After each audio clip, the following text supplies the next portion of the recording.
So turn right tayo guys. Papunta tayong Talugtog, Nueva Ecija. Turn right.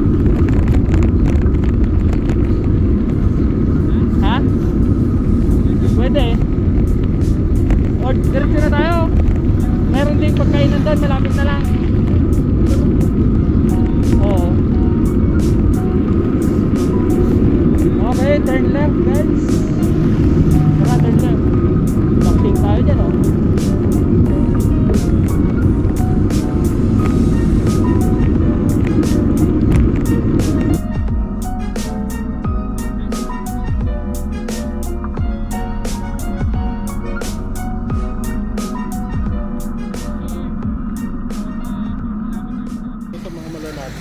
Hi guys! Ayan. So, dalawa lang po kami ngayon. And ayan, first time naming magbike papuntang Umingan. Ano, may sinasabi ata? Dalawa lang kami ngayon, pero usually dalawa lang talaga kami. Ayan, oo. Kasi siya may grupo siya, may grupo rin ako. Ngayon pangalawang grupo namin to, dalawa lang kaming magkagrupo. Ayan, sa mga may gustong makipag-join dyan, please like, share, and subscribe to my channel. Charot. Sa mga may gusto talaga, no? Ayan. Yung mga pang mahihina lang po. Ayan. So, ayan guys, good morning. And yun na nga. So, ang ginagawa natin ngayon, nagtumitingin tayo ng friendly biker. Mamaya, Challenge. hanap tayo ng mga friendly. Hanap tayo ng mga yung friendly. Sige. Bike checks pa tayo mamaya. Okay, so ayan na nga. Let's go again.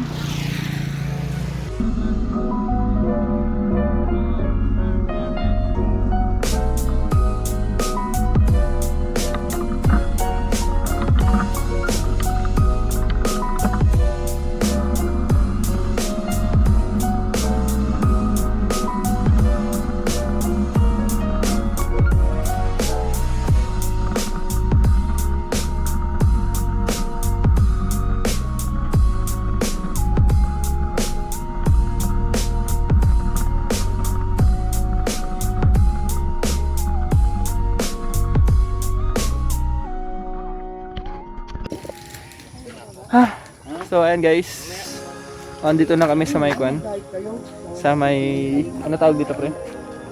Parking lot. Ha?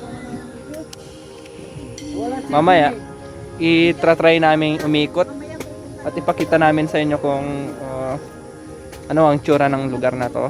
So, ayan, dito sila Manong, ang kanilang munting sari-sari store. Dapat matikman nyo yung local coffee nila dito. Oo, itong local coffee nila dito parang kopi ko ang lasa. Panalo. Pampalakas mag-bike. Pahinga muna tayo ng 20 minutes, then ronda tayo, saka tayo uuwi. Okay? And ayan. So see you later. Kernel August dito ta do amiga kung kumpit. So ayan nga guys. So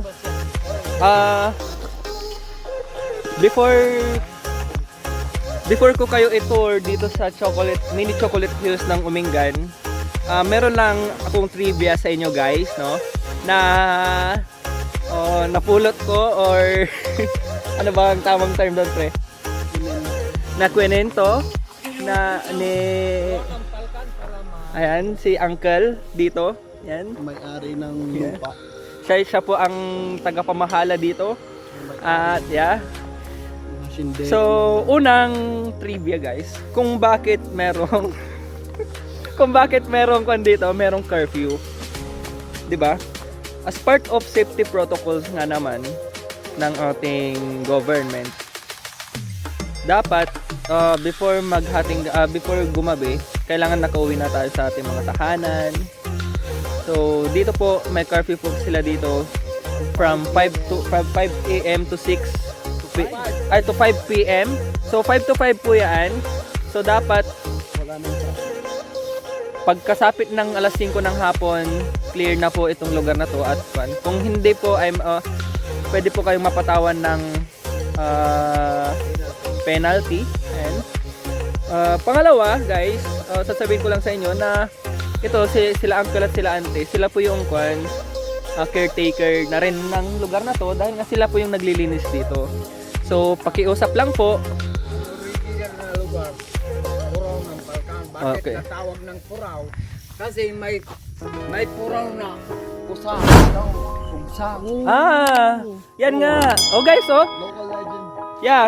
Legend yun. Kung bakit puraw ang tawag dito sa lugar na to ay dahil meron daw puting Kusa. usa na Wow. nanirahan dito or yan napadpad dito. So kaya siya pinangalan ng puraw. Ano pong nangyari sa Panginoon? Yung nawala na lang. So biglang nawala. Yun So, ang legend yan. guys alam niyo na. Puraw ng Balkan. Puraw ng Palkan ang pangalan nitong lugar na to. And of course, sa mga bikers natin dyan, sa mga tourists natin dyan na pumupunta dito. Ayan. Paalala lang po, bawal pong magkalat dito sa lugar na to. At kung meron po kayong mga kalat dyan, mas makakabuti na lang na i-keep nyo na lang po sila. Ilabas nyo na lang po sila dito dahil para naman hindi mahirapan sila uncle dito na. Hindi mo pa sinabi yung isang rason kung bakit. Isang rason kung bakit merong curfew pala ay dahil kayo dyan mga lovers kayo dyan Ang dumi. mga lovers kayo dyan Mga basura nyo. Ayan.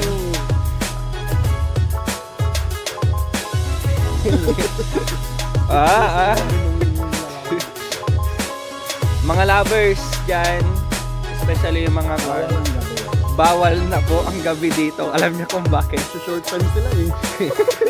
Nagkakalat daw kayo doon,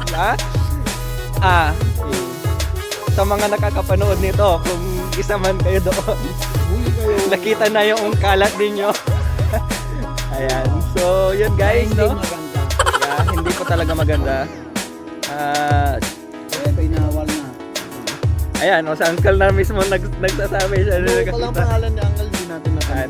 Ang pangalan po ni Uncle ay ayan, si Uncle Crisanto Rivera. Thank you Uncle for informing us about this place.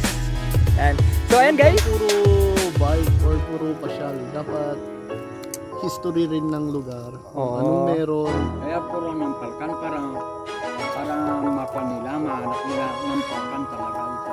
Guys, remind ko rin kayo no. Ayon kay Uncle, itong part na to dito. Yan. Huwag kayo masyadong lalapit diyan dahil nga marami daw palang ahas dito.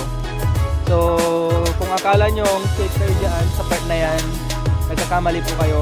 Mas mabuti na lang na huwag tayo pupunta diyan, no? Buto na lang sa malinis. Dito na lang tayo sa may malinis dahil sari-sari raw pang ahas dyan. Ito, paalala lang po para for our safety naman. So, yan naman sinasabi ni Uncle sa mga nagpupunta dito na hanggat maaari huwag tayong pupunta sa mga lugar na hindi natin sigurado. So, yun na guys. So, tara na. It's time to Ride up. ride up and let's do some tour about this place. Ayan. So, may ginawa silang pattern ng mga bike.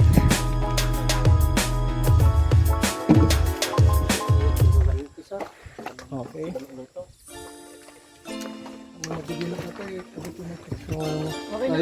Ay, okay na po. Thank you. 5 pesos daw. So, meron tayong entrance fee na 5 pesos per head.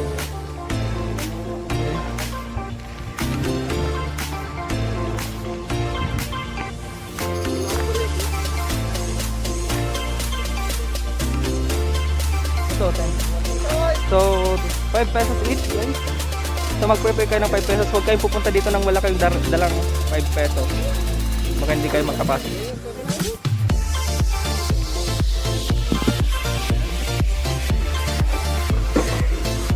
Let's go. Okay, let's go. Opo. Ayan, sila kuya. Kagagaling lang nila doon sa taas. Tapos na po kayo doon, kuya. Nice. Nag-exercise din kayo, na. Okay. Nauna pa tayo sa kanila. Nauna sila bumaba.